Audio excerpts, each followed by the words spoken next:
Hey there, welcome to my video on the current state of the housing market. It's not just a place where you live, it's also a major driver of economic growth. And guess what?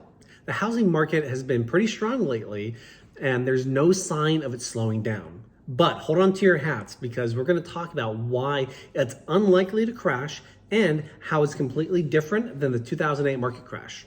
Let's start with why the housing market is so strong. Firstly, there's a huge demand of housing due to demographic trends like the millennials entering the prime home buying years.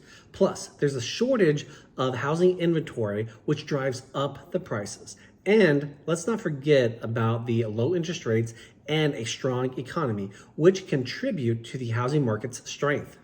The millennial generation is the largest generation in US history, and it's entering their prime home buying years. This means there's a strong demand for housing, especially in areas where job growth is strong. According to the National Association of Realtors, millennials accounted for 37% of home buyers in 2021, which is up from 22% in 2014. But it's not just millennials. Empty nesters and retirees are also looking to downsize or move to warmer climates. This demand is particularly strong in states such as Florida and Arizona. Another factor contributing to the strength of the housing market is the shortage of inventory. According to the National Association of Realtors, there were only 1.25 million homes for sale in January of 2022, down 18.5% from the same time the previous year. This shortage of inventory has led to a surge in home prices, with prices increasing by more than 10% in many areas. Low interest rates have also played a big role in making the housing market strong. The Federal Reserve has kept low interest rates in response to COVID-19 pandemic, which makes it easier for people to afford a mortgage. This has resulted in a strong demand for housing and has helped to drive up home prices. And finally, a strong economy has also contributed to the strength of the housing market.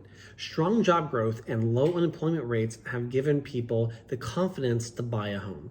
Additionally, rising wages and a strong stock market have given people the financial means to afford a home.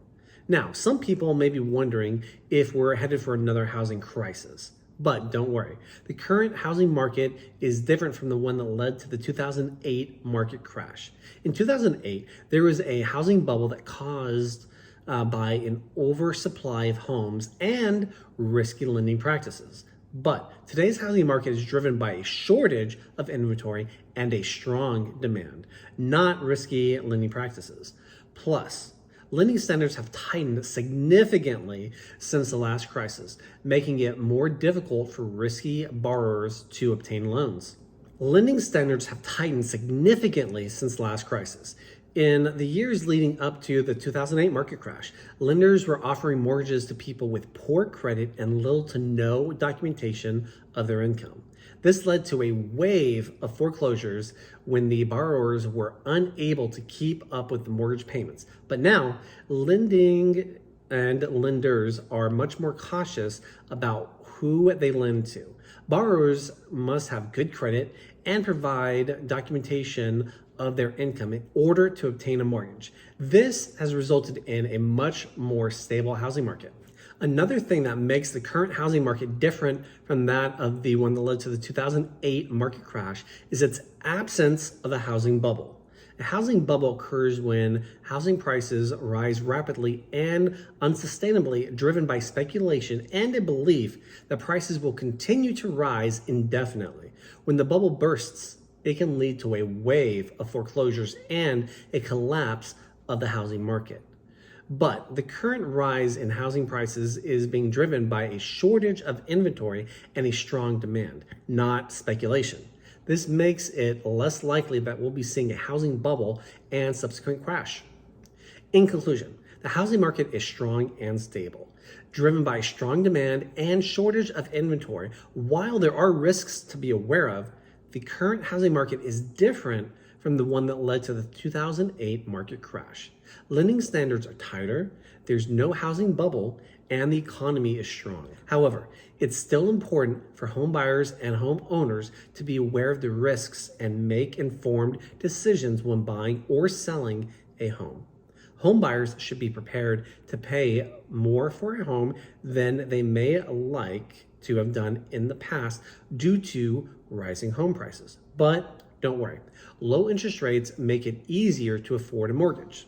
Homeowners should be aware that their homes are likely to continue to appreciate in value, but they should also be prepared for the possibility of rising interest rates in the future. Rising interest rates could lead to a slowdown in the housing market, making it more difficult to sell a home or obtain a mortgage. Additionally, home buyers and homeowners should be aware of the risks associated with an adjustable rate mortgage. This is also known as an ARM, and they have interest rates that can fluctuate over time. While ARMs can be a good option for some borrowers, they can also be risky if interest rates rise rapidly. So there you have it. The housing market is strong and stable and different from the 2008 market crash. It's driven by strong demand, a shortage of inventory, no risky lending practices. However, it's still important to be aware of the risks and make informed decisions when buying or selling a home. Thanks for watching.